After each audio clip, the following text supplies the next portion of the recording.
जय हिंद।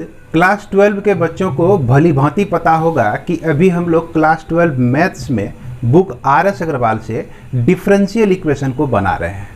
और अभी तक आप लोग डिफरेंशियल इक्वेशन में RS अग्रवाल बुक का पहला एक्सरसाइज, जिसमें हम लोग को ये डिसाइड करना था कि ऑर्डर क्या है, डिग्री क्या है किसी भी डिफरेंशियल इक्वेशन का डेफिनेशन क्या है, ये चीज़ पढ़े। और दूसरे एक्सरसाइज में हमने वेरीफाई किया था कि कोई भी अगर सॉल्यूशन दिया गया है तो वह डिफरेंशियल इक्वेशन का सॉल्यूशन है कि नहीं, इस चीज़ को वेरीफाई कीजिए। अब यहाँ पर जो हम लोग पढ़ने जा रहे हैं, formation of differential equation whose general solution is given. तो मिला जुला के एक छोटी सी बात आप लोगों को यहाँ पर दिमाग में रखना है कि ये जो पूरा चैप्टर आप देख रहे हैं ना, इसमें आपको करना क्या है। करना यही है कि एक आपका इक्वेशन रहेगा, है ना, और इस इक्वेशन को जो है डिफरेंशियल इक्वेशन में कन्वर्ट करना है, डिफरेंशियल इक्वेशन में कन्वर्ट करना है। और यह जो है आपका डिफरेंशियल इक्वेशन यहाँ दिया रहेगा तो आपको इक्वेशन में कन्वर्ट करना है। यानी कि बीच में एक नदी है, नदी के एक किनारे में डिफरेंशियल इक्वेशन है और दूसरे किनारे में इक्वेशन है। इक्वेशन को आपको डिफरेंशियल इक्वेशन बनाना है और डिफरेंशियल इक्वेशन को आपको इक्वेशन बना देना है।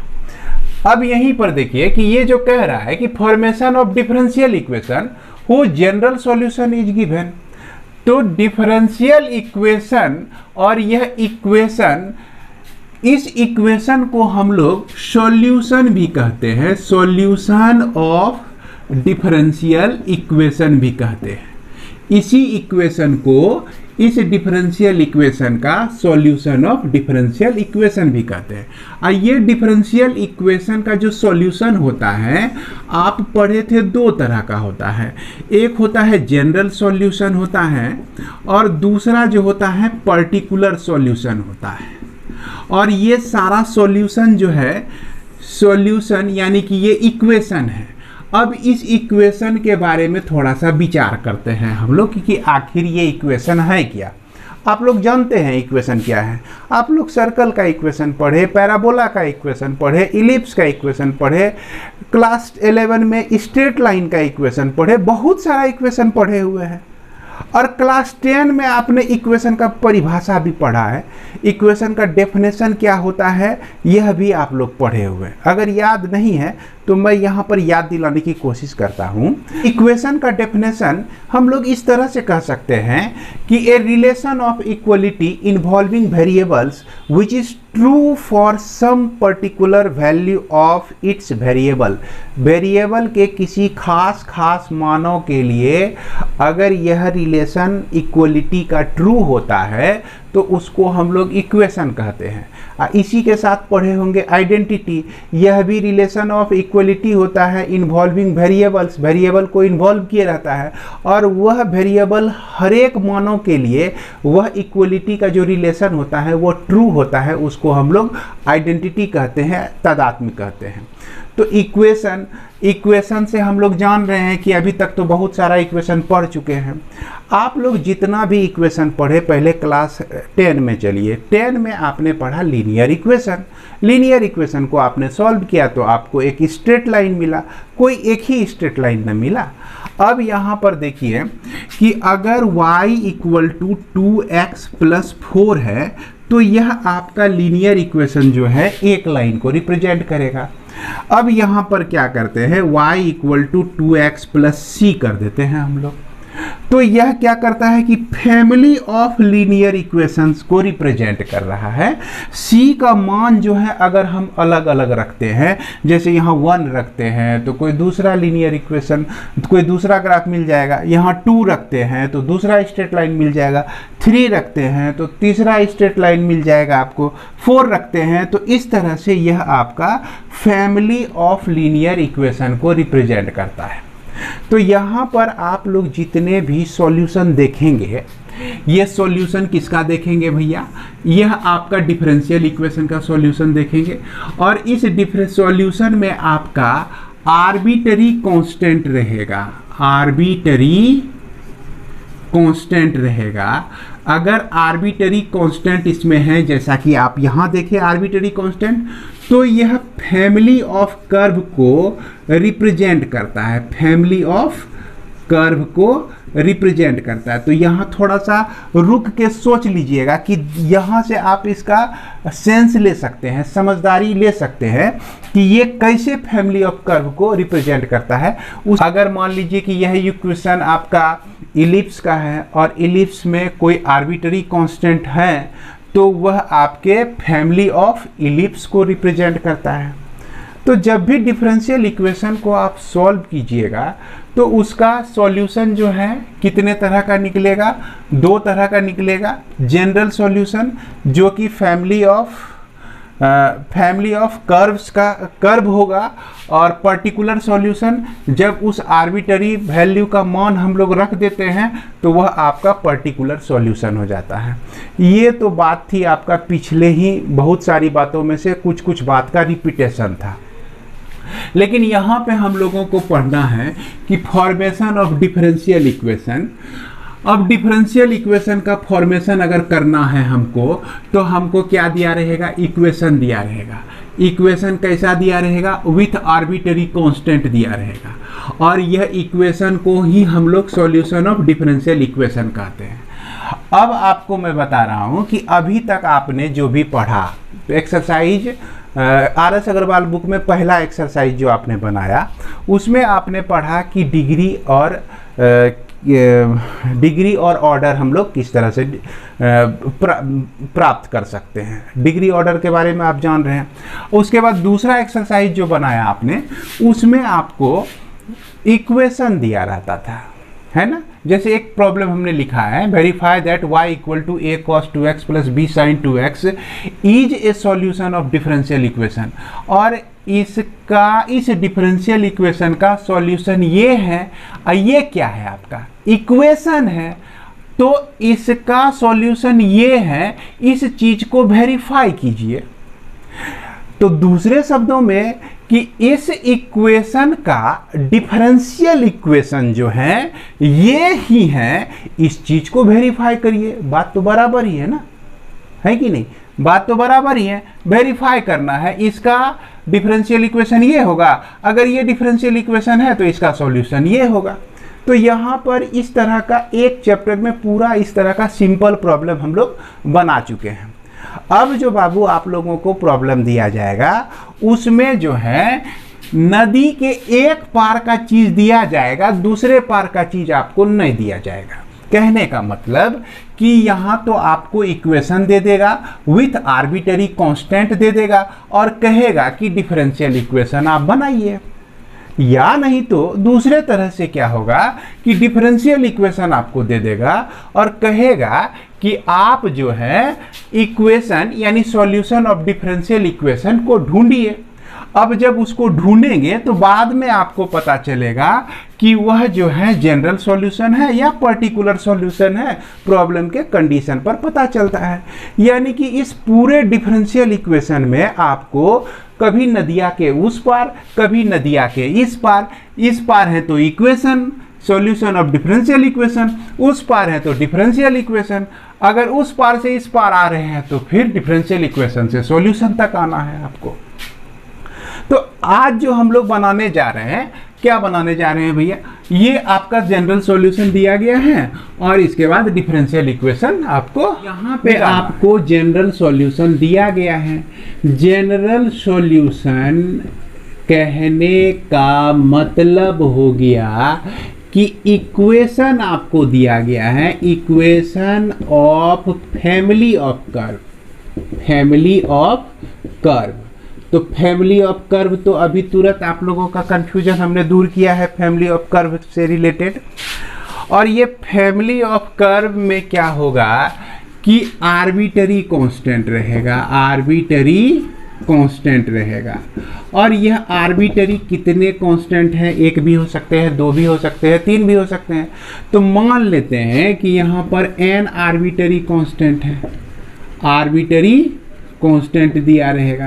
तो यह जो है पहचान हो गया आपका जनरल सॉल्यूशन का। तो अब यहाँ पर इसको क्या करेंगे आप, तो यहाँ पर इसको क्या करना है कि डिफरेंशिएट कर देना है। किसको डिफरेंशिएट कर देना है? डिफरेंशिएट द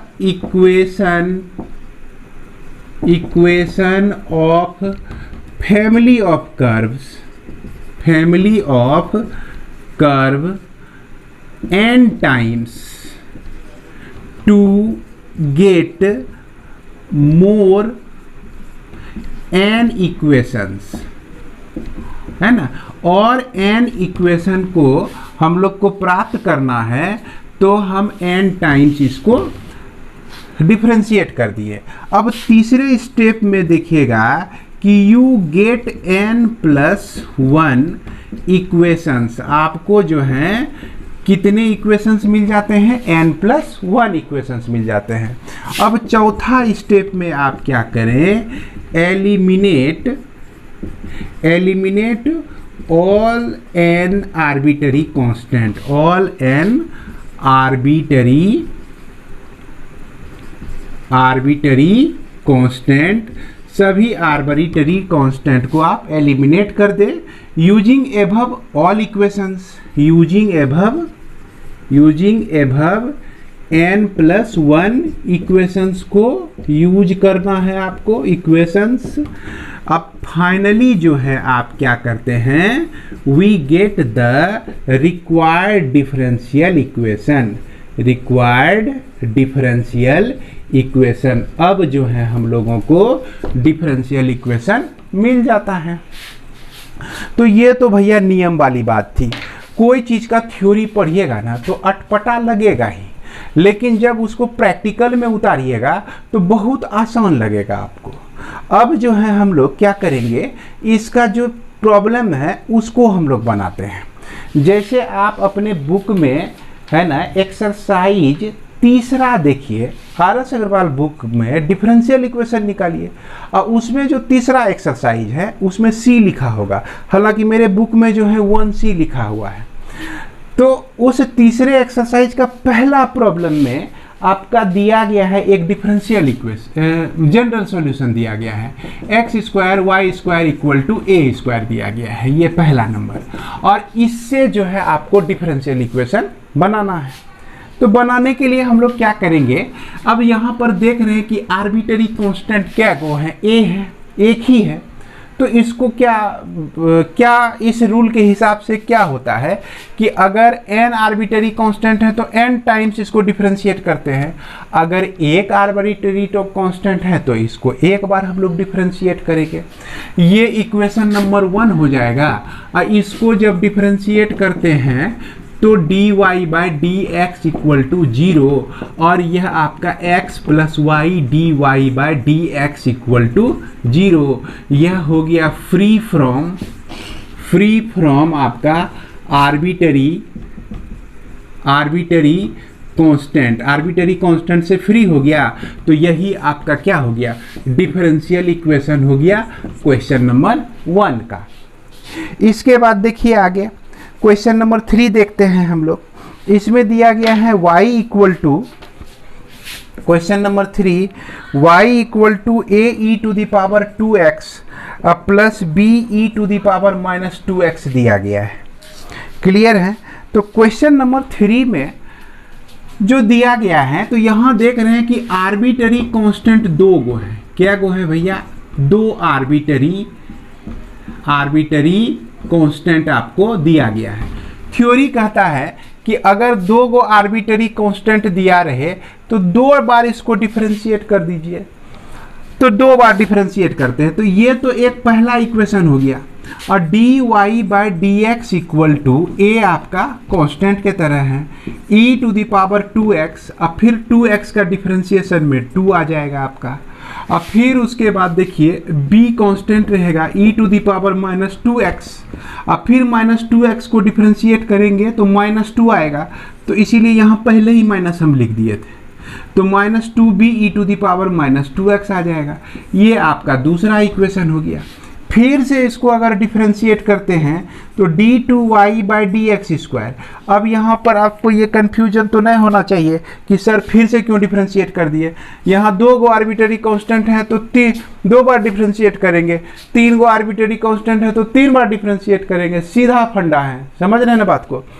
तो यहाँ पर फिर से डिफरेंशिएट कर दिए तो देखिए ये क्या हो जाएगा, 4a e⁻² हो जाएगा, और यहाँ पर जो है आपका माइनस से प्लस बन जाएगा, 4b e⁻² हो जाएगा। इसमें जो है हम लोग क्या करते हैं, 4 कॉमन ले लेते हैं तो a e⁻² हो गया, और फिर प्लस b e⁻² हो गया, और ये इक्वेशन नंबर 3 हो गया। अब कहता है कि eliminate all n arbitrary constant using above n+1 equation.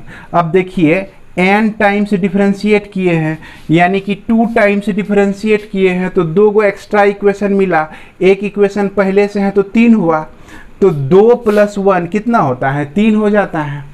तो इसलिए हमको 3 इक्वेशन यहाँ पे मिला।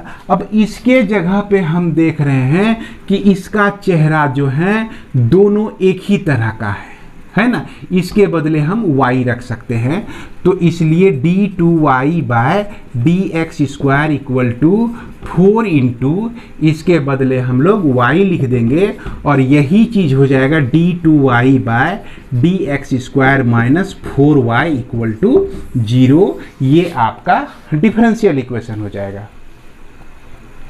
क्लियर है। अब यहाँ पर जो है ये दूसरा इक्वेशन चिल्लाएगा, अरे मेरा उपयोग नहीं किया, तुम मेरा उपयोग नहीं किया। इसको 2 थप्पड़ मार के चुपचाप इसको बिठा देना है, बोल देना है कि तुम्हारे बिना ही वहाँ काम हो गया। होता है ना, कभी कभी ऐसा होता है ना कि ज़रूरत है 10 आदमी का और काम हो गया 2 ही आदमी में, तो क्या ज़रूरी है 8 आदमी को फिर से ले जाने के लिए। उसको ले जाइएगा तो खिलाने पिलाने में भी खर्चा होगा कि नहीं, वाजिब बात है कि नहीं, तो खर्चा होगा ही। तो इसीलिए इसको बोल दिए कि तुम्हारा ज़रूरत नहीं है, तुम यहीं पे रहो। पहले और तीसरे से हमारा काम चल गया, डिफरेंशियल इक्वेशन हमको मिल गया। इसके बाद और भी कुछ प्रॉब्लम को हम लोग देखते हैं। इसके बाद जो है आपका क्वेश्चन नंबर 7 और क्वेश्चन नंबर 8 है ना, तो ये आपका जनरल सॉल्यूशन दिया गया है, इसका डिफरेंशियल इक्वेशन निकालना है। तो इसमें भैया हमको पूरा विश्वास है कि आप लोग 7 बना लीजिएगा, 2 बार इसको डिफरेंशिएट करके डिफरेंशियल इक्वेशन तैयार कर लीजिएगा। अभी जिस तरह का प्रॉब्लम आपको तुरंत बताए ना, उसी टाइप का प्रॉब्लम ये 7 भी है, और इसके बीच में जो बहुत प्रॉब्लम छोड़ दिए, ये पूरा भरोसा है कि आप लोग बना लेंगे।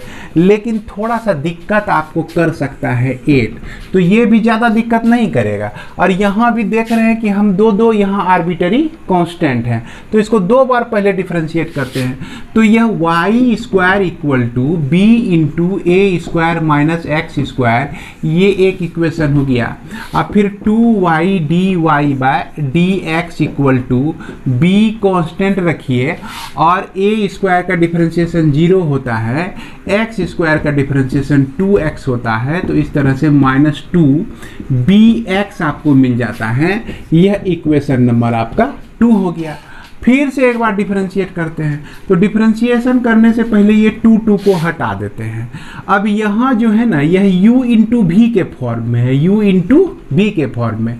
एक बार y को कांस्टेंट रखेंगे और डिफरेंशिएट हम कर देंगे dy/dx को, और फिर dy/dx को कांस्टेंट रखेंगे और y को हम लोग डिफरेंशिएट कर देंगे, तो ये चीज़ मिल जाएगा लेफ्ट साइड में। राइट साइड में क्या होगा कि -bx है, x का डिफरेंशिएशन 1 होता है, तो यहाँ पर -b आपको सिर्फ मिल जाएगा। ये इक्वेशन नंबर 3। तो पहला जो इक्वेशन है इसमें a भी शामिल है, b भी शामिल है, और इसको a b से मुक्त करना है हमको। दूसरे इक्वेशन में हम देख रहे हैं कि सिर्फ b आपका शामिल है, तो ऐसा करते हैं कि इस तीसरे से b का मान जो है दूसरे में रख देते हैं, तो सारा आर्बिटरी कांस्टेंट जो है लापता हो जाएगा, ख़त्म हो जाएगा। तो जब ख़त्म हो जाएगा तो हमको डिफरेंशियल इक्वेशन मिल ही जाएगा। तो फ्रॉम 2 हम लोग लिखेंगे, है ना, एंड 3, 2 और 3 का उपयोग करते हुए यह y dy/dx = माइनस बी है, तो माइनस, अब बी के जगह पे देखिए माइनस बी यहाँ भी है, तो b के जगह पे सीधा इसको रख दीजिए, y into d two y by d x का स्क्वायर हुआ इसका मतलब, और इसका मतलब हुआ d y by d x का होल स्क्वायर हो गया। इसको घेर दीजिए और इसके साथ आपका x है, तो यही आपका डिफरेंशियल इक्वेशन हो जाएगा। इसको थोड़ा जो है आदर से लिख दीजिए। पहले इसको लिख देते हैं हम लोग y और x d two y by d x square, यहाँ पर हो गया x into d y by d x का होल स्क्वायर। अब ये चीज़ राइट साइड में अगर जाता है तो minus y d y by d x equal to 0 हो जाता है। तो इस तरह से यही हमारा रिक्वायर्ड डिफरेंशियल इक्वेशन हो गया, रिक्वायर्ड डिफरेंशियल इक्वेशन हो गया। अब यहाँ पर देखिए कि 1 तो जरूर चिल्लाएगा कि मेरा उपयोग नहीं किया रे, तो तुमरे उपयोग करके तो डेरिवेटिव निकाले हैं भैया, तुम्हारा उपयोग करके ही डबल डेरिवेटिव निकाले हैं, तो तुम्हारा क्यों नहीं उपयोग किया गया? किया ही गया है, तुम्हारा भी महत्व है इसमें। बिना तुम्हारे ये डिफरेंशियल इक्वेशन निकल सकता? नहीं निकल सकता। तो इस तरह से आप लोग क्वेश्चन जो हैं सॉल्व कर सकते हैं। गुड। इसके बाद हम लोग चलते हैं क्वेश्चन नंबर 10 में। तो 10 जो है बहुत छोटा सा प्रॉब्लम है और 11 भी कोई खास नहीं है, तो चलिए इस दोनों को पहले हम लोग देखते हैं। तो क्वेश्चन नंबर 10 में आपका क्या दिया गया है, x y equal to a e to the power x b e to the power minus x plus x square. अब देखिए ये प्रॉब्लम बहुत हल्का है, बता के भी हमको बड़ी शर्मिंदा महसूस होती है क्योंकि आप लोगों का समय बेवजह मैं बर्बाद कर रहा हूँ। अब लिखा गया है तो इसको देख ही लेते हैं। यहाँ हम देख रहे हैं कि 2 गो कांस्टेंट है, ए और बी कांस्टेंट है, तो स्वाभाविक है कि इसका हक बनता है कि इसको 2 बार डिफरेंशिएट करना पड़ेगा। तो आइए करते हैं। एक बार x को कांस्टेंट रख के y को डिफरेंशिएट कर देते हैं, y को कांस्टेंट रख के x को डिफरेंशिएट करते हैं तो 1 आता है। अब फिर a लिखेंगे e to the power x का differentiation e to the power x ही होता है। e to the power minus x का डिफरेंशिएशन जो है e to the power minus b e to the power minus x हो जाएगा, और x स्क्वायर का जो है आपका यह 2x हो जाएगा। फिर से इसको डिफरेंशिएट हम लोगों को करना पड़ेगा, तो यहाँ पे क्या करेंगे, x को इस बार कांस्टेंट रखेंगे और d y by d x को डिफरेंशिएट करेंगे तो d two y by d x square हो जाएगा। और फिर d y by d x को कांस्टेंट रखेंगे, x को डिफरेंशिएट करेंगे तो 1 होगा, और फिर d y by d x इस y को डिफरेंशिएट करते हैं। अब यहाँ पर देखिए कि यह जो है a e to the power x, मतलब कि ये जो है ना इसको कुछ फर्क ही नहीं पड़ता है। 2 बार देखिए डिफरेंशिएट कर दिए हैं, कुछ फर्क नहीं पड़ा, जस का तसे हैं ये। लेकिन यहाँ जो है plus b e to the power minus x plus 2 आ जाएगा, x का डिफरेंशिएशन आपका 1 होता है। अब इसको जो है देखते हैं कि ये जो पूरा एक्सप्रेशन है यह आपका यहाँ से एलिमिनेट हो सकता है इक्वेशन नंबर 1 से।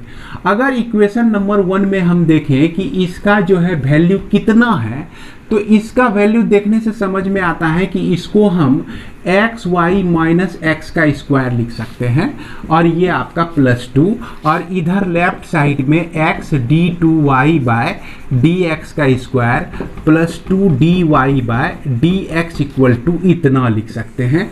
अब इसमें हम ध्यान से देखें तो इसका सारा आर्बिटरी कांस्टेंट जो है बर्बाद हो चुका है, समाप्त हो चुका है, तो इसलिए यह जो है आपका डिफरेंशियल इक्वेशन है। अब इसमें चलते हैं हम लोग 11 नंबर में।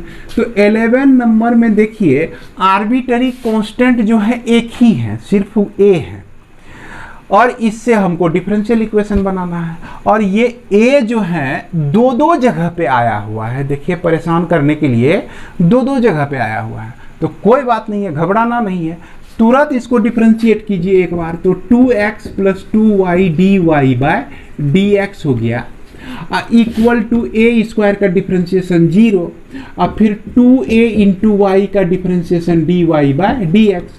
अच्छा, आपको याद होगा कि d y by d x को हम लोग वाई डैश भी लिख सकते हैं, है कि नहीं। तो चलिए वाई डैश लिख देते हैं। सबसे पहले 2 हमारा कैंसिल हो गया, x plus y into y dash equal to a into y dash हो जाता है। अब इस a को जो है हम लोग x plus y y dash by y dash लिख सकते हैं। तो यहाँ हमारा a का वैल्यू निकल गया। अब a के वैल्यू को ही हमको a को ही एलिमिनेट करना है। तो इस पहले इक्वेशन में जहाँ जहाँ a है वहाँ वहाँ इसके वैल्यू को a के वैल्यू को रख देते हैं। तो ये आपका दूसरा समीकरण। तो इसमें हम लिखेंगे from first and second x square plus y square equal to a square, यानी कि इसका square y dash by y dash का स्क्वायर। फिर कहता है 2a लिखिए, 2a के जगह पर नहीं लिखेंगे, क्या लिखेंगे, ये x plus y dash by y dash लिखेंगे हम लोग, और उसके बाद यहाँ पर नीचे फिर उसके बाद इंटू y कर देंगे। सॉल्व करने के लिए हम लोग क्या करते हैं कि ऐसा काम करते हैं कि दोनों साइड जो है हम लोग वाई डैश का स्क्वायर से मल्टीप्लाई कर देते हैं। तो देखिए यहाँ पर आपका हो गया वाई डैश का स्क्वायर आ गया, इसके साथ आ गया x square plus y square आ गया, और राइट साइड में जो है डिवाइड किया हुआ है वाई डैश का स्क्वायर से। तो इसमें जो है x प्लस वाई डैश सिर्फ बच जाएगा और इसका स्क्वायर बच जाएगा, क्योंकि नीचे जो वाई डैश का स्क्वायर आएगा और अभी जो हम मल्टीप्लाई किए हैं थ्रू आउट वाई डैश का स्क्वायर से तो कट जाएगा। अब फिर यहाँ पर देखिए, यहाँ पर एक ही वाई डैश आपका नीचे में है और इसको मल्टीप्लाई किए हैं वाई डैश का स्क्वायर से, तो एक कट जाएगा। तो यहाँ आपको बच जाता है 2y डैश, और यह x प्लस वाई डैश आपका यहाँ पर बच जाता है। अब इसको जो है हम लोग लिख सकते हैं, क्या लिख सकते हैं, यह x square into y dash का square, y square into y dash का स्क्वायर। फिर यहाँ क्या लिख सकते हैं, x का square plus y square into y dash का स्क्वायर, अब plus 2 into x y into y dash, a plus b का होल स्क्वायर के फॉर्मूला पे तोड़ दिए। अब यहाँ क्या लिख सकते हैं, 2 into x y into y dash लिख सकते हैं। यहाँ क्या लिख सकते हैं, 2 इंटू वाई का स्क्वायर इंटू वाई डैश का स्क्वायर लिख सकते हैं।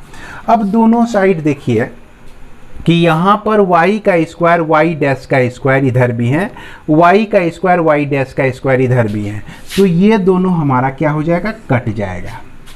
कटने के बाद एक्स स्क्वायर वाई डैश का स्क्वायर, और यहाँ पर एक्स स्क्वायर वाई डैश का स्क्वायर नहीं है, एक्स स्क्वायर आपका इधर है, और आंसर तक आने के लिए हम इसको लेफ्ट साइड लेकर एक्स स्क्वायर को अगर कॉमन ले लें तो यह वाई डैश का स्क्वायर आपको मिल जाता है और इससे मिल जाता है -1। और राइट साइड में आपको यह तीनों टर्म में देखिए 2xy, इसमें हम कॉमन ले सकते हैं, 2y कॉमन ले सकते हैं। तो 2y अगर कॉमन ले लें तो xy का डैश बचता है, 2y कॉमन ले लें तो xy का डैश बचता है। अच्छा, ये दोनों बराबरे हैं ना। अब यहाँ पर 2y कॉमन ले लें तो यहाँ आपका बच जाता है वाई डैश का स्क्वायर बच जाता है। इसी को आप क्या लिख सकते हैं, x square into y dash का square -1 equal to 2y into, ये दोनों मिलके हो गया आपका 2xy dash plus y dash का स्क्वायर हो गया। अब जरा सा आंसर पर नज़र हम लोग डाल लेते हैं, है ना। तो इस तरह से आंसर पर जब नज़र डालते हैं तो एक पार्ट में हमको 2y है और यह 2x है आपका, जिसके साथ जो है y डैश है, यहाँ भी y डैश है।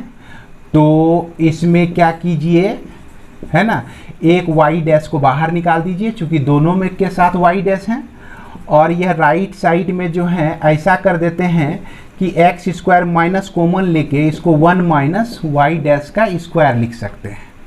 क्लियर है। अगर इससे माइनस आप कॉमन ले लेते हैं तो जो प्लस में है वो माइनस में हो जाएगा, जो माइनस में है वो प्लस में हो जाएगा। अब क्या होगा कि इसको जब लेफ्ट साइड में रखिएगा आप, एक्स स्क्वायर आ जाएगा, 1 माइनस वाई डैश का स्क्वायर हो जाएगा आपका, अब फिर plus 2y into 2x plus y dash into y dash, और यहाँ इक्वल टू 0, और यहाँ आप y डैश के बदले में dy बाय dx रख दीजिए, यही आपका आंसर हो जाएगा। हालांकि आपको जानकारी के लिए बता दूं कि यही डिफरेंशियल इक्वेशन हम लोगों को मिल गया था, लेकिन इसको सॉल्व करके हमको कहीं कोई खास टारगेट तक पहुंचा देना अच्छा बात रहता है। इसके बाद जितना भी प्रॉब्लम आपका वर्ड प्रॉब्लम बचा हुआ है, संभवतः 11 के बाद 12 से जो है हमारा वर्ड प्रॉब्लम है, और बहुत छोटा छोटा प्रॉब्लम है। इस प्रॉब्लम, सारे प्रॉब्लम को हम लोग अपने स्मॉल बोर्ड में देखेंगे, सामने में बुक को रखकर। तो आइए हम लोग देखते हैं। तो यहाँ पर आप लोग देख सकते हैं क्वेश्चन नंबर 12 को। हालांकि अगर बुक आपको ठीक तरह से नहीं दिख रहा है तो आप इस एक्सरसाइज को अपने बुक में निकाल लीजिए। फिर क्वेश्चन नंबर 12 को ध्यान से देखिए। ये क्या कह रहा है कि find the differential equation of the family of all circles touching the y axis at the origin. तो यहाँ पर वाई एक्सिस की चर्चा है, तो इसका मतलब हुआ कि यहाँ पर एक्स एक्सिस वाई एक्सिस मौजूद है, और सर्कल इस तरह से है कि यह ओरिजिन को टच करता है और वाई एक्सिस को टच करता है। तो ये सर्किल आपका देखिए वाई एक्सिस को टच किया और ओरिजिन को भी टच किया।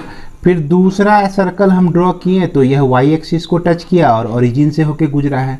फिर तीसरा सर्कल अगर ड्रॉ करते हैं तो यह भी आपका इस तरह से वाई एक्सिस को टच करता है और ओरिजिन से होके गुजरता है। तो ये फैमिली ऑफ सर्कल आपका हो गया। अब इस फैमिली ऑफ सर्कल से हम लोगों को इक्वेशन बनाना है, और हम लोग जानते हैं कि अगर आपका सेंटर किसी भी सर्कल का, इसमें से एक सर्कल के बारे में विचार कीजिए, कोई एक सर्कल को हम लोग उठा लिए और इस सर्कल का इक्वेशन, इस सर्कल का जो सेंटर होगा वह कहाँ पे होगा, एक्स एक्सिस पर होगा, और एक्स एक्सिस पर किसी भी पॉइंट को हम लोग A0 से डिनोट करते हैं। अब यदि इसमें A आर्बिटरी कांस्टेंट है और इस सर्कल का इक्वेशन हमको लिखना है, तो इसका रूल क्या है कि x माइनस ए का whole square plus y minus 0 का होल स्क्वायर इक्वल टू इसका रेडियस। तो रेडियस भी इसका क्या है भैया, a ही है इसका रेडियस, तो a ही है, a स्क्वायर हो जाएगा आपका।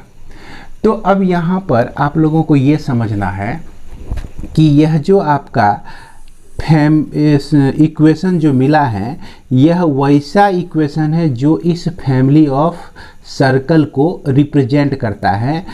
ए के अलग अलग मान के लिए अलग अलग आपका सर्कल यहाँ रिप्रेजेंट होता है। अगर आप इसको डिफरेंशिएट करके सॉल्व कर देते हैं तो आपको डिफरेंशियल इक्वेशन मिल जाता है। तो इसको सॉल्व करने के लिए क्या करेंगे हम लोग, इसको क्या लिख सकते हैं, एक्स का स्क्वायर प्लस 2a, माफ करेंगे, प्लस a का square minus 2xa plus y का स्क्वायर इक्वल टू a का स्क्वायर लिखेंगे। और यहाँ a जो है आपका आर्बिटरी कांस्टेंट है, a स्क्वायर कैंसिल हो जाता है। तो इस तरह से इसको डिफरेंशिएट कर दीजिए, तो 2x इसका डिफरेंशिएशन, और यहाँ माइनस 2a इसका डिफरेंशिएशन, और y स्क्वायर का differentiation 2y dy by dx हो गया, इक्वल टू आपका 0 हो गया। अब इससे जो है हम लोग क्या करते हैं, a का वैल्यू को फाइंड आउट कर लेते हैं। ऐसे तो 2 हमारा एलिमिनेट हो जाएगा, तो x minus x plus y d y by d x equal to आपको मिल जाएगा a। तो यह आपका पहला इक्वेशन, यह आपका दूसरा इक्वेशन। अब पहले इक्वेशन में हम जहाँ जहाँ a हैं वहाँ वहाँ इस a का मान को हम लोग रख देंगे। तो ये आर्बिटरी कांस्टेंट जो है आपका एलिमिनेट हो जाएगा। तो from first and second x minus a का होल स्क्वायर है plus y square equal to a का स्क्वायर है, और इसको जो है हम लोग इस तरह से भी लिख सकते हैं। तो चलिए सहूलियत के लिए इसी को ले लेते हैं, x square minus 2xa plus y का स्क्वायर इक्वल टू 0। इसी चीज़ को हम इतना भी लिख सकते हैं। अब यहाँ पर क्या करेंगे, a का वैल्यू हम यहाँ से रख देंगे, x square minus 2x into x plus y d y by d x plus y का स्क्वायर इक्वल टू 0। तो यह हमारा जो है यही हमारा डिफरेंशियल इक्वेशन हो जाएगा। इसी को हम लोग कैसे लिख सकते हैं कि एक्स स्क्वायर माइनस 2x का square minus 2xy dy by dx plus y का स्क्वायर इक्वल टू 0।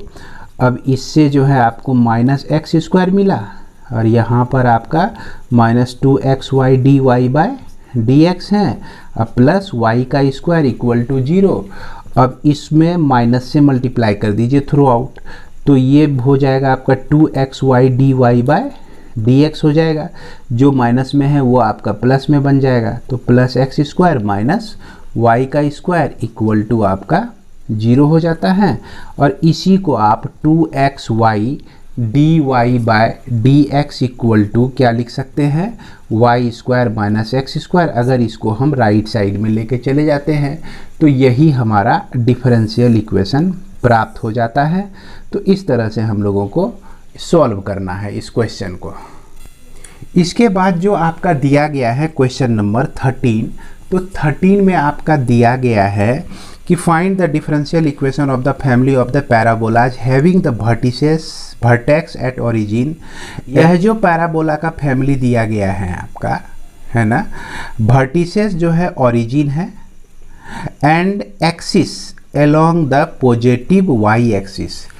पैराबोला का एक्सिस आपको याद होगा कि यह जो होता है बीच में लाइन, यही एक्सिस होता है। तो ये कहा कि इसका जो एक्सिस जो है ना, वाई एक्सिस का पॉजिटिव डायरेक्शन है। कैसा डायरेक्शन है, पॉजिटिव डायरेक्शन। तो इस हिसाब से ये समझ में आता है कि यह पैराबोला जो है आपका अपवार्ड पैराबोला है, और यह अपवार्ड पैराबोला का फैमिली ही है। समझ रहे हैं बात को, यहाँ क्या है, फैमिली ही है। अब इस अपवार्ड पैराबोला का इक्वेशन आपको याद होगा कि क्या हम लोग लिख सकते हैं इसको कि x square equal to 4ax हम लोग लिख सकते हैं। अब इसको डिफ्रेंशिएट कीजिए तो 2x इक्वल टू माफ करेंगे 4ay लिख सकते हैं, 4a into d y by d x लिख सकते हैं। ये इक्वेशन नंबर 1, ये इक्वेशन नंबर 2। तो फ्रॉम फर्स्ट से जो है आप 4a का वैल्यू निकाल दीजिए, चूँकि a यहाँ आर्बिटरी कांस्टेंट है। तो 4a को हम फ्रॉम फर्स्ट से लिख सकते हैं एक्स स्क्वायर बाय वाई लिख सकते हैं। अब इसको भी चलिए 3 मान लेते हैं। अब इसके बाद जो है फ्रॉम सेकेंड एंड थर्ड से हम लोग क्या देखते हैं कि 2x इक्वल टू 4a है। अब 4a के बदले में x square by y d y by d x रख सकते हैं, और इसी को आप सॉल्व कर दीजिए तो यह x square d y by d x equal to 2xy आपका मिल जाएगा। और इसी को आप क्या लिख सकते हैं, x square d y by d x minus 2xy equal to 0। यही आपका रिक्वायर्ड डिफरेंशियल इक्वेशन हो जाता है। इसके बाद क्वेश्चन नंबर 14 हम लोग देखते हैं कि क्वेश्चन नंबर 14 में दिया गया है कि find the differential equation of the और circles having centre on y axis and radius 2 unit. तो ये देखिए, ये आपका वाई एक्सिस होता है। इसमें जितने भी सर्कल हैं इस सब का सेंटर जो है वाई एक्सिस पर ही एग्जिस्ट करता है, और इसका जो रेडियस है 2 यूनिट है, इसका भी रेडियस जो है 2 यूनिट है। ये फैमिली ऑफ सर्कल आपको यहाँ पर दिख रहा है। अब इस तरह के फैमिली का अगर इक्वेशन आप लिखना चाहते हैं तो इसका देखिए सेंटर जो है हमेशा वाई एक्सिस पर ही है। अगर वाई एक्सिस पर हम किसी एक सर्कल को कंसीडर करें तो इसके सेंटर को हम लोग 0 a के फॉर्म में लिख सकते हैं। a के अलग अलग मान के लिए अलग अलग सर्किल यहाँ पर रिप्रेजेंट होता है। इसलिए इसका जो इक्वेशन हो जाएगा, इक्वेशन ऑफ सर्कल है ना, इक्वेशन ऑफ सर्कल जो आपका हो जाएगा यह एक्स स्क्वायर माइनस 0 का स्क्वायर, एक्स माइनस 0 का होल स्क्वायर, अब फिर उसके बाद प्लस वाई माइनस ए का होल स्क्वायर इक्वल टू 2 का स्क्वायर, क्योंकि इसका रेडियस जो है आपका 2 दिया गया है, r इक्वल टू 2 दिया गया है, तो 2 का स्क्वायर। अब यहाँ पर देख रहे हैं फाइनली इक्वेशन जो है हमारा x square plus y minus a का होल स्क्वायर इक्वल टू 4 मिल जाता है। आर्बिट्रेरी कांस्टेंट जो है आपका सिर्फ 1 है, इसीलिए एक बार ये डिफरेंशिएट होगा।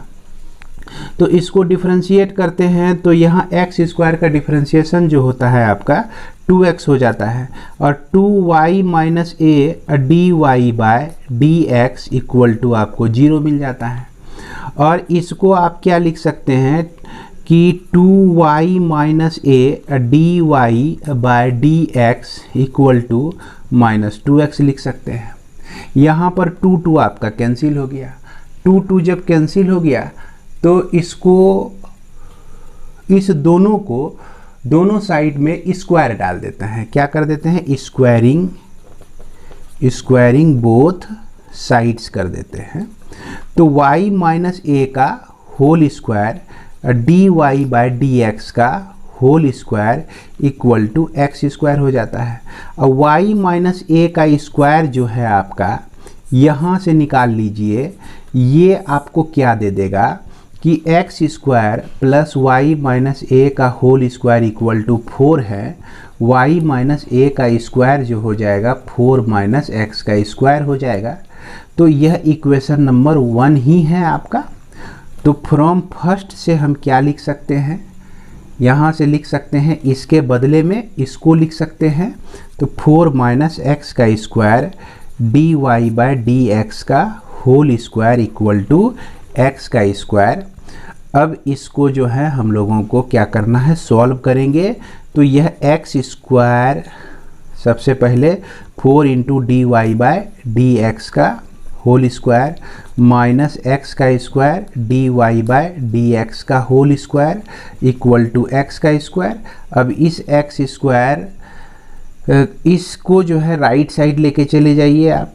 तो राइट साइड जब लेके चले जाएंगे तो 4 d y by d x का होल स्क्वायर आपको मिलेगा, और यहाँ पर एक्स स्क्वायर प्लस ये राइट साइड में गया तो x square d y by d x का होल स्क्वायर लिख सकते हैं।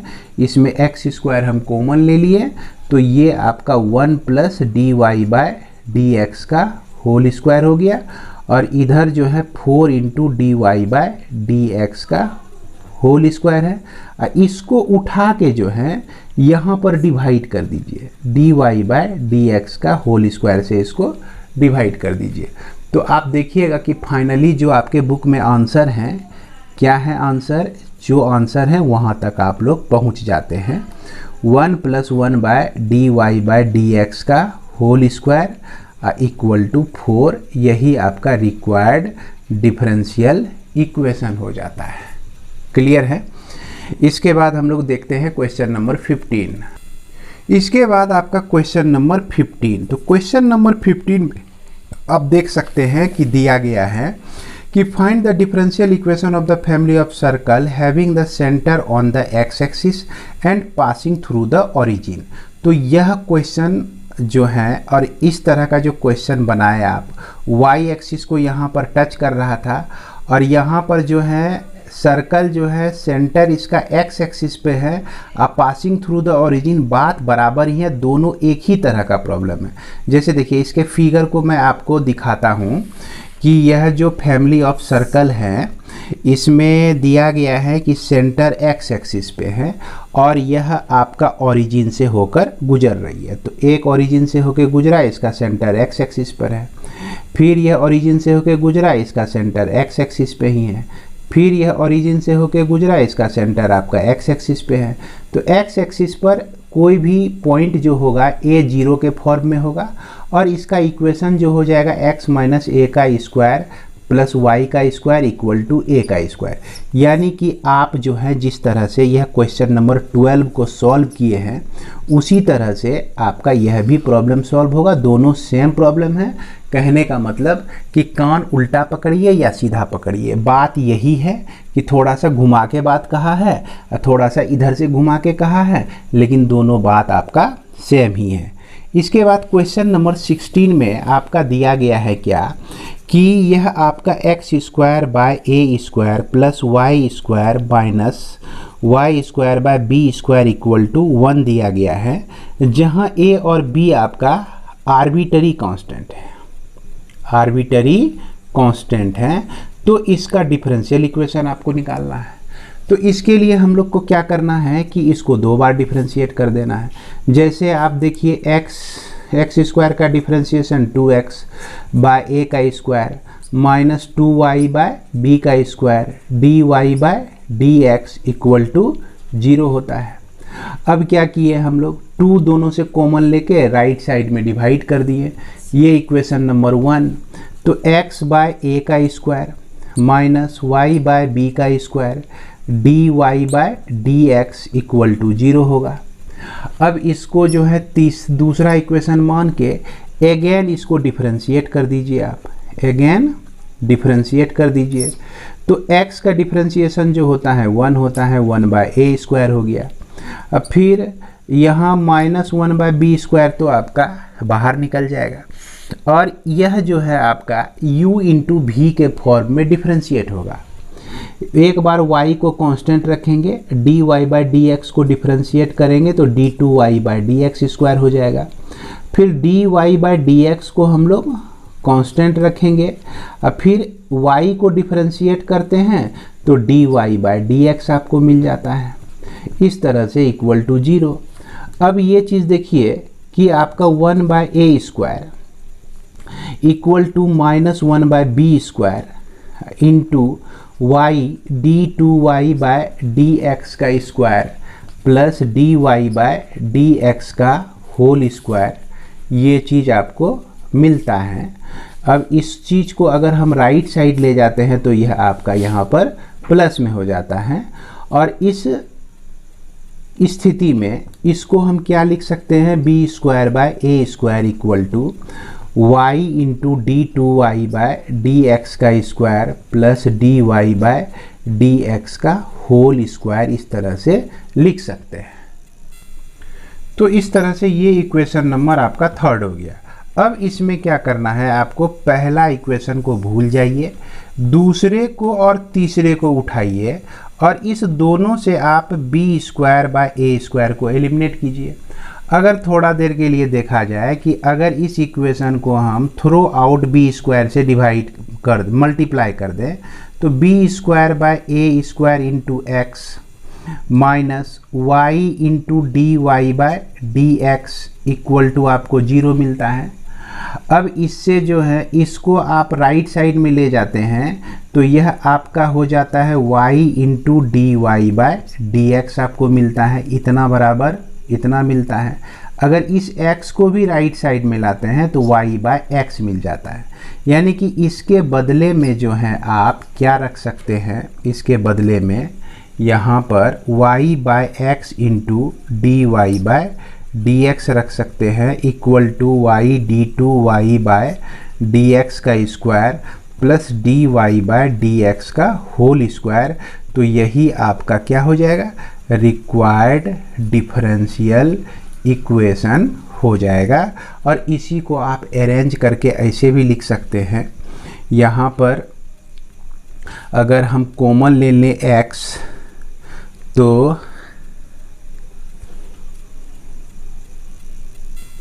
यहाँ पर अगर x को राइट साइड में मल्टीप्लाई कर दें तो यहाँ x into y d two y by d x का square plus d y by d x का होल स्क्वायर है ना, राइट साइड में x चला गया इक्वल टू यह y into d y by d x हो जाएगा। अब इसको अगर लेफ्ट साइड में लाते हैं तो यहाँ माइनस आ जाएगा और यह 0 हो जाएगा। तो यही आपका रिक्वायर्ड इक्वेशन हो जाता है। अब एक क्वेश्चन हम लोग 17 देख लेते हैं, फिर उसके बाद इसको समाप्त करते हैं। क्वेश्चन नंबर 17 जो है आपका दिया गया है कि find the differential equation of all circles in the first quadrant which touch the coordinate axis. देखिए यहाँ पर कोऑर्डिनेट एक्सिस अगर बनाते हैं तो ये आपका फर्स्ट क्वाड्रेंट कहलाता है, और जितना भी सर्कल इसमें बन रहा है ना तो फर्स्ट क्वाड्रेंट में बन रहा है। अब देखिए दूसरा हम सर्कल बनाते हैं, ये छोटा सर्कल बनाते हैं तो ये आपका फर्स्ट क्वाड्रेंट में एक्सिस को टच कर रहा है। उसके बाद ये तीसरा सर्कल बनाते हैं तो यह भी आपका फर्स्ट क्वाड्रेंट में फर्स्ट क्वाड्रेंट में एक्सिस को टच कर रहा है। तो इस तरह से फैमिली ऑफ सर्कल्स यहाँ मौजूद है। अब इसमें से एक के बारे में सोचिए कि अगर यह आपका सर्कल है तो इसका सेंटर क्या होगा, इस पे विचार करते हैं।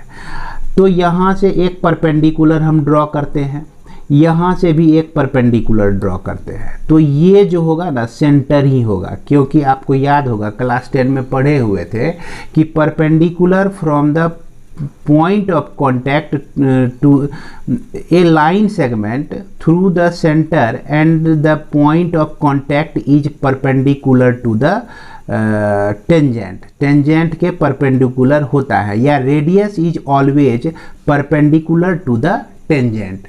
तो ये 90 डिग्री, ये भी 90 डिग्री, तो यहाँ क्या बन गया आपका एक स्क्वायर बन गया ना, है कि नहीं, स्क्वायर बन गया। और ये चूंकि रेडियस आर है, यह भी रेडियस आर है, दोनों साइड इक्वल है, सब 90 डिग्री का है। तो इसका मतलब इसका जो कोऑर्डिनेट होगा वह आपका ए ही होगा निश्चित रूप से। तो इसका जब सेंटर मिल गया ए आर्बिटरी कांस्टेंट है, तो इसके इक्वेशन को हम लोग क्या लिख सकते हैं कि x माइनस ए का whole square plus y minus a का whole square equal to a का स्क्वायर लिख सकते हैं। अब इसको जरा सा सॉल्व कर लेते हैं, हम लोग डिफरेंशिएट कर लेते हैं। तो डिफरेंशिएट करते हैं तो 2x minus a plus 2y minus a मिलता है, और d y by d x equal to 0 लिख सकते हैं। और 2 इसका कट गया, x minus a plus y minus a into d y by d x हो गया इक्वल टू 0 हो गया आपका। अब यहाँ से देखिए x plus y d y by d x minus a d y by d x. तो a वाले को एक जगह कर दिए और बिना a वाले को एक जगह कर दिए, और यह x प्लस वाई हो गया, और वो d y by d x को y डैश लिख सकते हैं। और इसको राइट साइड में ले जाकर अगर एक कॉमन ले लीजिए तो ये 1 प्लस वाई डैश आपका हो जाता है ना। ये तो आप समझ ही रहे होंगे। इसलिए हम देख रहे हैं कि a का जो वैल्यू हमको मिला x plus y dash by 1 plus y dash आपको यहाँ पर मिल जाता है। a का वैल्यू को जो है आप इस पहले इक्वेशन में जाके रख दीजिए, आपको डिफरेंशियल इक्वेशन मिल जाएगा। और इसलिए हम लोग यहाँ x माइनस ए का होल स्क्वायर है, तो यह x plus y dash by 1 plus y dash का होल स्क्वायर लिखेंगे यहाँ पर। अब फिर y माइनस ए है, तो y माइनस ए का जो वैल्यू है x plus y dash by 1 plus y dash का होल स्क्वायर। फिर राइट साइड में a स्क्वायर है, तो यह आपका x plus y dash by 1 plus y dash का होल स्क्वायर। तो इस तीनों टर्म में आप देखिएगा कि डिनोमिनेटर में हमारा 1 प्लस वाई डैश का होल स्क्वायर मौजूद है। इसमें भी एलसीएम लीजिएगा, है कि नहीं, एलसीएम ये आएगा। अब फिर होल स्क्वायर है, तो 1 प्लस वाई डैश का होल स्क्वायर इसमें भी है, इसमें भी है। तो इसलिए जो है इसको थोड़ा शॉर्ट में हम सॉल्व कर रहे हैं। ये चीज़ आपको मिल जाएगा x into 1 plus y dash plus minus x minus y dash का होल स्क्वायर यहाँ मिल जाएगा, और यहाँ y into 1 plus y dash minus x minus y dash का होल स्क्वायर मिल जाएगा, नीचे कट जाएगा, x plus y y dash का होल स्क्वायर आपको यहाँ पे मिल जाता है। अब इसमें देखिए कि x y डैश आपको यहाँ पे मिल रहा है और यहाँ x जो है आपको किस में मिल रहा है, प्लस में, यहाँ x माइनस में, तो एक ये दोनों कट जाएगा। यहाँ y y डैश है माइनस में और यहाँ y y डैश जो है प्लस में मिलेगा, जिसके चलते ये आपका कट जाए। तो इसके बाद हम देख रहे हैं कि इसमें बचता है x into y dash minus y dash का होल स्क्वायर यहाँ बच जाता है। यहाँ से आपको मिलता है y और यह माइनस x का होल स्क्वायर मिल जाता है, और यहाँ पर आप लिख सकते हैं x प्लस वाई डैश का होल स्क्वायर, इस तरह से लिख सकते हैं। y डैश को जो है कॉमन ले सकते हैं, तो x माइनस वाई का whole square into y dash का स्क्वायर हो गया। अब फिर ये y माइनस एक्स का होल स्क्वायर लिखिए या x माइनस वाई का होल स्क्वायर लिखिए, तो बात कोई बराबर ही है। और यह x प्लस वाई डैश का होल स्क्वायर आपका यहाँ पर बचता है। इसमें क्या हो गया, x माइनस वाई का होल स्क्वायर कॉमन ले लीजिए, तो ये आपका यहाँ से मिला 1 और यहाँ से मिल गया y डैश का square equal to x plus y dash का होल स्क्वायर हो गया। तो यही आपका क्या हो गया, रिक्वायर्ड डिफरेंशियल, है ना, इक्वेशन ये हो जाता है। तो इस तरह से आपका यह एक्सरसाइज यानी आर.एस. अग्रवाल बुक में जो आपका तीसरा एक्सरसाइज है डिफरेंशियल इक्वेशन में, तो डिफरेंशियल इक्वेशन के लगभग बहुत सारे प्रॉब्लम को हमने बना दिया है, और इधर तो 12 से लेकर 17 तक पूरा बनाया है, और इधर कुछ प्रॉब्लम को इसलिए छोड़ा है कि मुझे भरोसा है कि इस प्रॉब्लम को आप निश्चित रूप से बना लेंगे। अब अगले वीडियो के माध्यम से हम लोग कुछ डिस्कशन करेंगे एक्सरसाइज 1D। हालांकि 1D मैं समझता हूं कि बहुत इजी है आप लोगों के लिए, अभी तक जितना प्रॉब्लम बनाए हैं वही सारा प्रॉब्लम का रिपीटेशन है, और यह वेरी शॉर्ट आंसर टाइप का क्वेश्चन है। इसको निश्चित रूप से आप खुद से बना लीजिएगा। अब आप लोग अगले वीडियो का वेट करें, मिलते हैं हम लोग नेक्स्ट वीडियो में। जय हिंद।